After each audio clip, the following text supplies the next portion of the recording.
Welcome back everyone to my Let's Play of Dragon Quest V.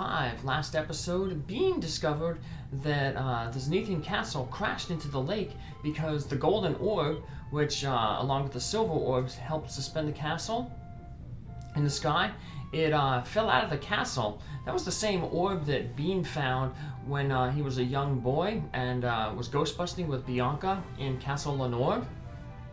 That orb was destroyed by Gamma the Wizard at the end of Generation 1, and so the only hope now to get the Zenithian Castle to refloat in the air is to potentially have the fairies who made the initial orbs make a new golden orb. Now we were told earlier that at the nunnery that there's a forest to the west of Salabona that takes us to where the fairies live.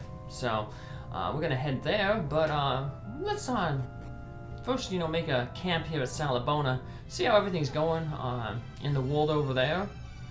And it looks like things ain't going too well. Master Ludman apparently is been acting funny, like this guy just says. It's like he's seen a ghost. Hey, you're Bean, right? My, you've really grown. You're a father too? Well, good job, and congratulations. Oh my, Bean, how have you been? I heard you just got married a little while ago.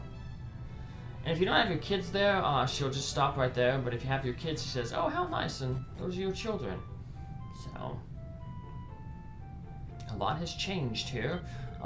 Besides Master Ludman's state of affairs, we'll also notice that Flora has gotten married to Andy. So we're going to head over to that little villa house to the south of Ludman's mansion, and we'll see how they're doing. Speaking of marriage, it seems like that husband has gotten more assertive, and now he's running the business, and his wife is basically taking a back role. Oh, you? It's really you, Bean. It's been so long now. We've talked about you so much these past years. Who are we, you ask? Let me introduce you then. This is my wife, Flora.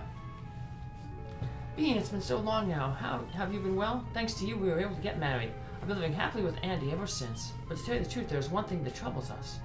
You see, lately Flora's father's been acting very strangely. He's always restless, and sometimes I swear he just starts shivering. I implore you, perhaps to you, my father will open up his heart. Please, I beg you, listen to Master Ludman's words. Please help him. Well, we will do that because we're heroes. Although you have the option not to listen to him, but we need to listen to him to advance the plot. Not necessarily right now, but later on. This little quest they're about to do for Master Ludman, it nets us the final key. And you need the final key to be able to get to the Demon World. Remember when we went to the Water Shrine going to El Haven, there's that one door we couldn't unlock? Beyond that door is 3 statues. You need to place 3 special rings on the statue. The water ring, the fire ring, and then the life ring. We have 2 of the rings right now, and we're getting the final key to open up that door. But we still need to get that life ring, but that'll be much later. In the meantime, as you saw, Master Ludman, like I said, has been acting very strange, and he has this request for us. Apparently he started freaking out because the jar to the northwest of the town is glowing red. So let's hear what he has to say. To the north of this city, on a small island to the west of the mountain village, upon the mountain's village western isle, there is a small shrine. And there should be a single, very ancient jar. I need you to see what color that jar is. I know it's an odd request, but please, I beg you to carry it out. The jar on the shrine is northwest is glowing red. Hurry back here. I just hope this is a mistake. He's really worried. Master Bean, I didn't mean to eavesdrop, but I heard Master Ludman say this. When the jar glows red, that a most vile creature is returned. He said it when he was reading through an old diary he discovered. Master Bean, please help with the old master. And we learned apparently that jar is glowing red according to this merchant here. So the merchant came in, said he saw the jar glowing red. That freaked Master Ludman out. But he has not gone to check it himself. But we'll do that for him. But before we do that, let's see what people have to say in the nighttime. So let's head on back.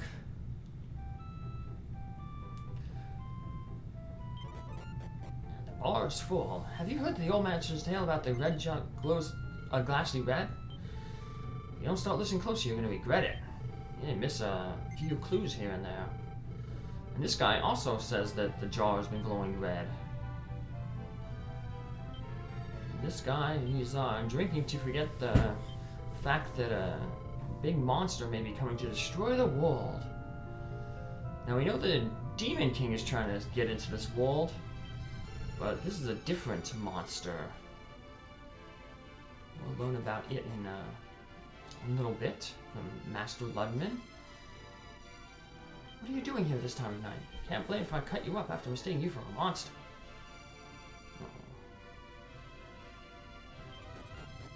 And Andy's parents are just sleeping.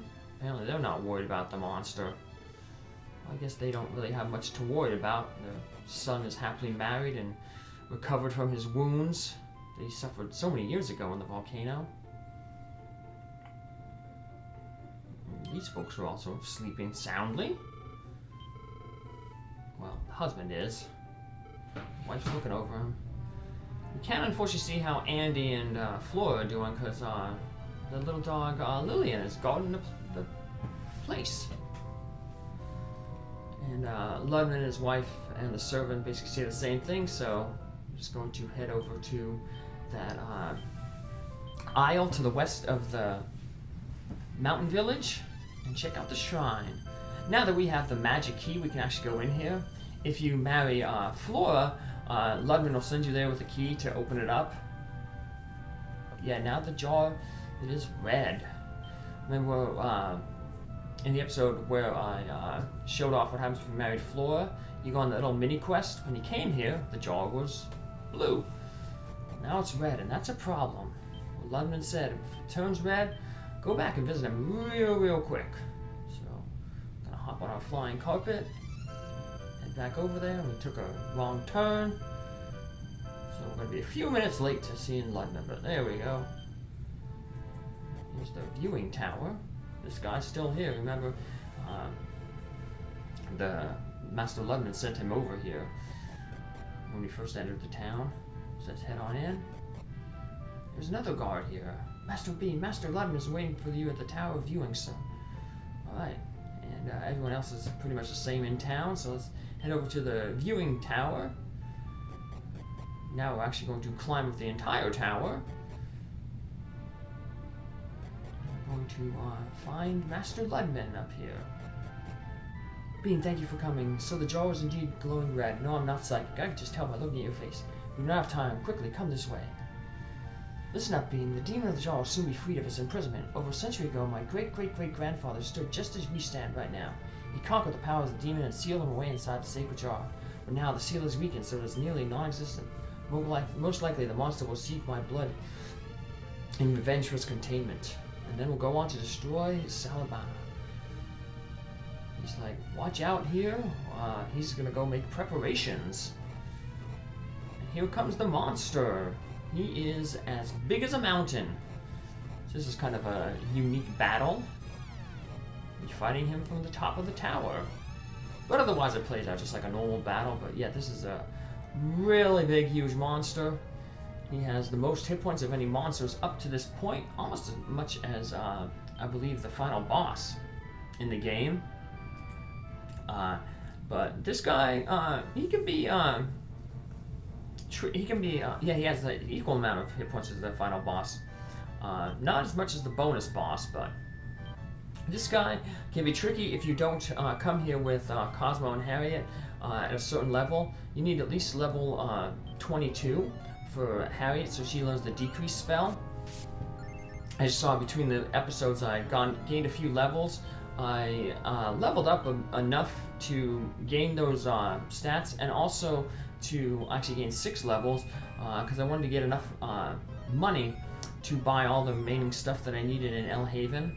So I ended up buying Pippin, his Helm of Wisdom, magic armor, and I got Slaylin magic armor as well. So we don't need to do any more shopping there. So Buorn here has a lot of multi-hit attacks. So healing is going to be very important. Also important is making sure that Harriet by-kills both Bean and Cosmo, because they'll be doing a lot of damage. Now, Cosmo is useful because he can cast the increase spell to increase our character's physical defense. He can also cast the barrier spell, which helps protect against some of Buorn's spells. So having the family here, being his children, it's a good party to take on this Buorn monster. Now Harriet can use that Staff of Benediction that we found in the cave going to the Zenithian Castle, and that also makes her able to heal. That basically casts the Heal More spell. So with that not necessarily equipped but in her inventory, Harriet is pretty much a jack of all trades now. She can do good healing with the Staff of Benediction, she can do massive damage with her black magic, she can debuff enemies with a decrease spell, she can buff allies with the by-kill spell. So yeah, she's really, the only thing that she can, all she needs is really like the increase spell. She doesn't learn it naturally, but there's a sword, the fairy sword, that we can find in a future dungeon, and using that as an item, we use the increase spell. So with Harriet having that, she'll be able to do pretty much everything. So I guess it's good that we gave her all those seeds to help out. So you don't have to worry about her doing attacking, because that's the only thing she's really weak doing physical attacks. Of course, if you win the Gringham Whip, the best whip in the game from the Colosseum, the casino, then she can be a decent attacker too, but we're not going to do that. Although we will learn about a good way to potentially cheat the casino in the next episode. You need the final key to get that clue. And if you're putting the dots together, we will get the final clue from this Buorn monster here. Remember when we were in Port Selmy, there was the people saying that this thief, Gorosute, he had the final key, but he was eaten by a giant monster. Well, this is definitely a giant monster. So, now even though Buorn, I guess he must be like the Sarlacc from Star Wars Return of the Jedi, where it takes like 1,000 years to digest somebody. Because you figure, like, over a century, he probably would have digested the key by now. But, well, maybe the key's magic and it can't be digested. Or maybe Buorn's digestive system stopped working when he was in prison.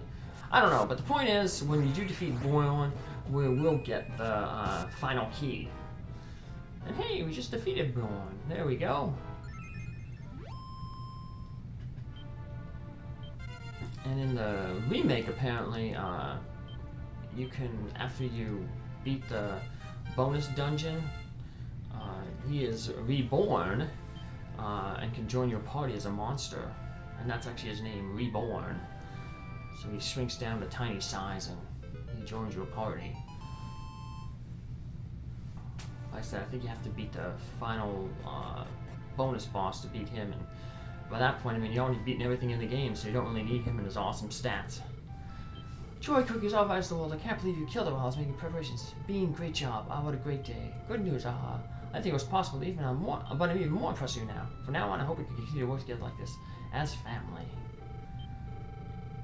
So he says that, if you marry Flora, he says the same thing. So no different dialogue with Flora. He says, like, I guess it's just still the whole, you know, working as a family. And then his wife, though, gives us a little bit different dialogue there. She says that basically that she thinks we're going to be a good parent. She does a little bit different dialogue if you come back here with now named Flora, because now, of course, the legendary hero, your son Cosmo there, is actually going to be her real grandson and granddaughter, so she has a little bit of different dialogue. I'll show that off because after this episode, I'll do like the little bonus that shows what happens if you come back here and having Flora married. I showed you what happened when you go back to the mountain village with Flora married. Bianca's there just helping her adopted father Duncan run the inn, and that one guy is helping her. And also has a slight crush on her. So, let's go just talk with some of the other people in town here, see what has changed. Now the monster is defeated. A lot of people don't know about the monster, but that guy says he felt like the ground was shaking. Well, the monster was that big. And the main thing we learned from the bar here is, well, the monster defeated. Well, that means the bar has lost a customer. The sign is still the same sign from all those years back. Nothing changed with it. Still says, you know, beers for adults and children get milk. So let's return back during the night, talk with a few more people, see how times have changed. Not really getting a whole lot of new dialogue. We already know where we need to go. And that is to the east, to the forest that apparently has the entrance to the fairies.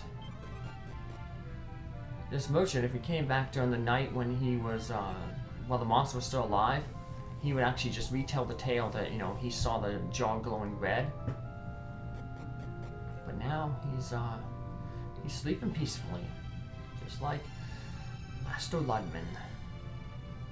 Everything is A-okay in the world. Master Ludman's house staff they're also getting their rest. Welcome, this is the state of Master Ludman. Yeah, she's blocking the way, just as Lillian is blocking the way to where Andy and Flora are living. Let's just wander around here and head on out. Alright, now that we got that key, we can actually go back to Oracleberry, and that's where we're going to make our save and get some another small medal there and learn about the secret to kind of winning at the casino. But the key also opens some treasure back here in the Metal King's Island.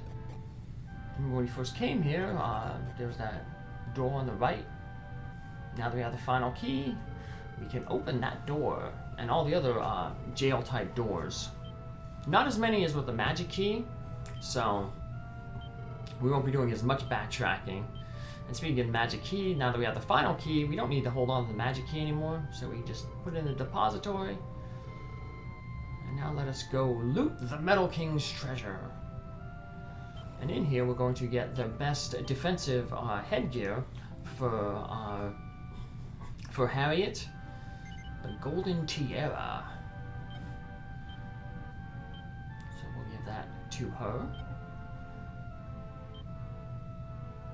It's the best in terms of defense. Another good hat for her, a little less defense, but really powerful, is the Echoing Hat. It allows you to, when you cast a spell, it echoes like a spell. So you cast a spell once and it'll make it go twice. So that's good for, like, if you use it on decrease, because most of the time you can decrease an enemy twice. So you can just get rid of that, all their defense with one casting. It's good for the final spell, the exploded spell. Doing that twice, you know, take out most group of enemies. So, but for now, you don't get that until the bonus dungeon, so we'll just give her the best gear there. We'll transfer that Hat of Happiness. That'll end up going on to our wife, onto Bianca. The Echoing Hat is also a pretty decent hat for her as well. Now she doesn't get the exploded spell like her daughter does, but she does get some good spells like the Decrease, Blaze Most, which is a powerful single target spell, which can be good against bosses.